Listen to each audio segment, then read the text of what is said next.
The world whispers promises of change. You chase new diets, new routines, new affirmations, but deeper down, a familiar landscape unfurls. The same old patterns return, like shadows lengthening at dusk. You feel the frustration, the quiet despair, as yesterday's self reappears in today's mirror. It feels like a glitch, a stubborn refusal of reality to align with your intentions. Yet this isn't a glitch, it's a foundational mechanism. You believe you are seeking change, but what if your very attempt unintentionally reinforces the illusion that change is something external, something to be acquired? This endless cycle of striving often ends with you back where you started. It's a subtle trap, making you believe the effort itself is the path. But it's the observer, not the observed, that holds the true power. This leads us to the hidden truth of the observer that collapses reality. You are not merely witnessing events unfold. You are the architect, the primary force that condenses infinite possibilities into a single, tangible experience. This isn't a metaphor, it's the core mechanic of your existence.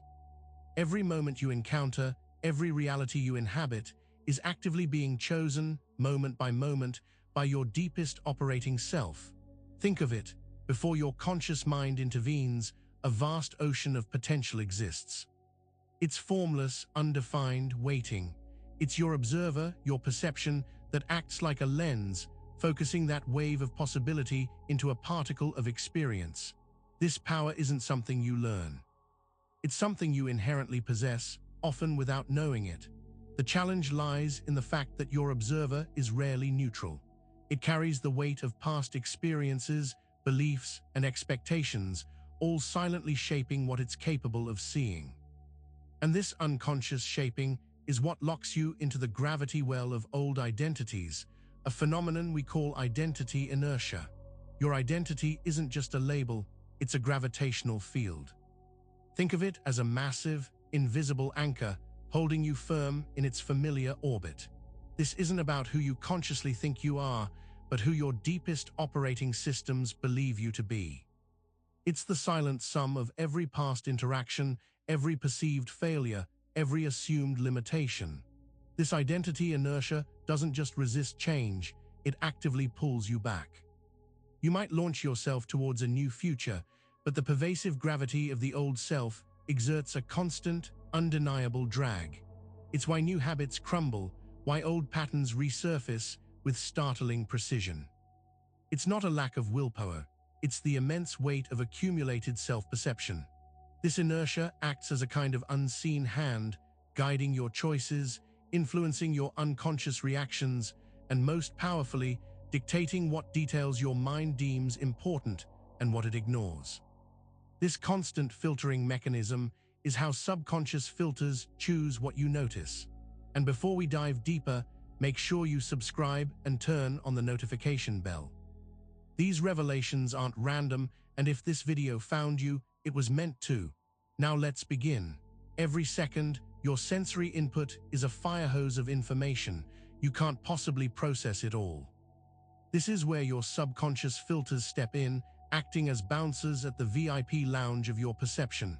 They decide what gets amplified, what gets dimly perceived, and what gets completely ignored, and their criteria. They strictly adhere to the narrative of your current identity. If your identity believes you are limited, your filters will highlight every piece of evidence supporting that belief. They will conveniently redact anything that suggests otherwise. This isn't malicious, it's efficient. The brain seeks coherence, and these filters maintain that coherence even if it means perpetuating a narrative that no longer serves you. You're not missing opportunities because they don't exist. You're missing them because your filters aren't calibrated to see them. This creates a self-fulfilling prophecy, a continuous feedback loop that ensures the same reality renders itself again and again. It's the subtle mechanism that creates the loop beneath the loop. Beneath the surface of your daily struggles, another, deeper loop is always turning. It's not just the repetition of events, it's the repetition of perception. You interpret situations through the same lens, react with the same emotional resonance, and thus unconsciously invite the same outcomes. This isn't fate, it's an automated rendering process. You might change the external variable, a new job, a new relationship, but if the internal perceptual loop remains identical, the underlying patterns will simply remanifest. It's like watching a movie on an endless replay, convinced each new scene is independent, while remaining oblivious to the unchanging projector.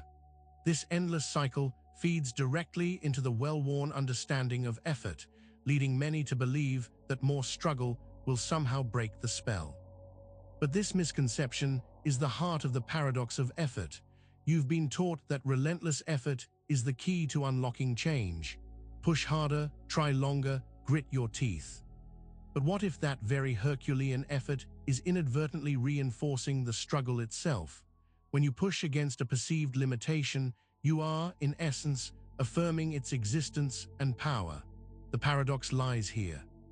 The harder you try to break free from a familiar reality, the more energy you give to the identity that created that reality in the first place. You're playing chess with your old self, and every move you make, even a rebellious one, still keeps you on its board. It expends energy without shifting the underlying dynamic. This isn't about being lazy, it's about shifting the quality of your engagement. Because while you're exerting this effort, another invisible force is at play, holding things in place. It's the insidious nature of reality lag, why the old you won't let go. Reality lag is the unseen friction between your desired new self and the existing, rendered reality. Imagine casting a stone into water. The ripples take time to reach the shore. Similarly, your conscious intention for change creates ripples, but the physical manifestation of that change isn't instantaneous. There's a delay. During this lag, the old you, the one deeply embedded in your current circumstances, continues to broadcast its signal. It's like a phantom limb, still sending sensations even when the limb is gone. This persistent echo influences your observation, pulling your focus back to the familiar, to what is, rather than what could be. It's not personal resistance, it's the inherent nature of reality's rendering engine. It requires a sustained, unflinching observation of the new, often in defiance of apparent evidence to the contrary. This is where the subtle hints begin to appear, the cracks in the code.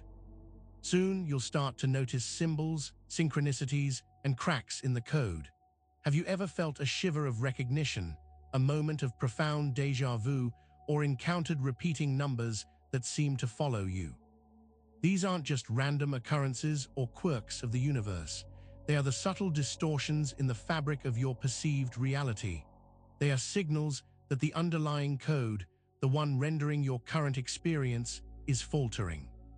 These symbols and synchronicities are like breadcrumbs left by a deeper operating system trying to get your attention. They indicate a vibrational shift, a moment where the rigid structure of your identity's projection begins to waver. They are glimpses into pure potential, hints that your observer has the power to resculpt the canvas. They challenge the logical mind, forcing you to question the fixed nature of your world. These fleeting glimpses are not just pretty coincidences, they are invitations to participate in an active process, the experiment, distorting the moment. This isn't about grand gestures or dramatic shifts. It's about microscopic, intentional acts of perception in the present moment. Instead of reacting to a situation from your established identity, you consciously choose to observe it through the lens of your desired self. Even for a fraction of a second, imagine being in a familiar, comfortable setting, but intentionally feeling it as if you've never seen it before. Or taking a habitual thought and, for a heartbeat, replacing its underlying emotional charge with one of profound gratitude or effortless ease. You aren't forcing, you are subtly altering the feedback loop, feeding new data into the rendering engine. Each tiny distortion creates a ripple, a whisper that a different reality is possible. This isn't wishful thinking. It's actively manipulating the inputs of the observation process, challenging the old patterns. But this delicate process is often interrupted by the cost of letting others observe you into form. You are not an isolated observer. You exist within a complex web of perceptions, constantly being observed and in turn subtly shaped by others. The expectations, beliefs, and judgments of those around you act as powerful, invisible molds. They see a certain version of you, and their sustained observation lends energetic coherence to that version. This isn't malicious, it's simply how collective consciousness operates. Their vision of your limitations, your past, your potential, or lack thereof, can become a potent external filter, reinforcing your own identity inertia. It costs you dearly, often without your awareness, as you inadvertently conform to their perception instead of your own. Breaking free from this requires a conscious choice to prioritize your internal lens over their external one, understanding that their view is simply another projection, not a fixed truth about you. Because relying on their lens keeps you acting from the already rendered self. Every interaction, every decision you make when under the influence of external observation is often just another performance of the you they expect. You respond from the pre-programmed script, the identity that has already been rendered and reinforced by their collective gaze. This is the comfort zone of your existing reality. You become a character in a play written by others' perceptions rather than the playwright of your own experience. This isn't weakness, it's a deeply ingrained behavioral pattern, a subconscious attempt to maintain social cohesion and avoid discomfort. But each act from this already rendered self draws precious energy away from the new reality you are trying to collapse into form. It's a continuous feedback loop.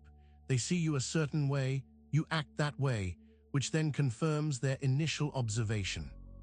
Breaking this loop requires a radical shift in where you source your sense of self, a revelation that isn't just theory, but a mirror held up to your own lived experience. This leads us to why this isn't just theory, it's a mirror. This isn't abstract philosophy or complex equations. It's a precise operational manual for your own reality. Every single principle discussed, from identity inertia to subconscious filters, isn't something to learn intellectually. It's something to recognize in your own life, in your own repeating patterns, in your own quiet frustrations. Look into the mirror of your experiences. See the repeating arguments, the recurring financial blocks, the familiar emotional surges that pull you back to old states. These aren't random glitches in the matrix. They are perfect reflections of the observer you've been. This knowledge isn't meant to be memorized. It's meant to spark a profound recognition. It's meant to illuminate the mechanics of how your current reality has been meticulously constructed, moment by moment. And once you see the mirror, truly see it, you are faced with an inescapable truth and the weight of the final choice. Which lens renders reality now? Every waking moment is a choice, whether you consciously make it or not. You are continuously selecting a lens through which to perceive and thus collapse your reality. Will it be the lens forged from your past, tempered by limiting beliefs and external expectations? Or will it be the pristine lens of your desired self, unburdened by history, focused on potential? This isn't a one-time decision. It's an ongoing process, a continuous reevaluation of your internal observer. Each thought you entertain, each emotion you cultivate, each reaction you choose recalibrates that lens. The power isn't in searching for a new reality out there. It's in choosing which you will be the primary observer, sculpting the world from within. The world you experience is waiting for your decision, a landscape waiting to be rendered by your chosen perspective. Make sure to subscribe for more videos and hit that notification bell so you never miss a new video. We'll see you in the next one.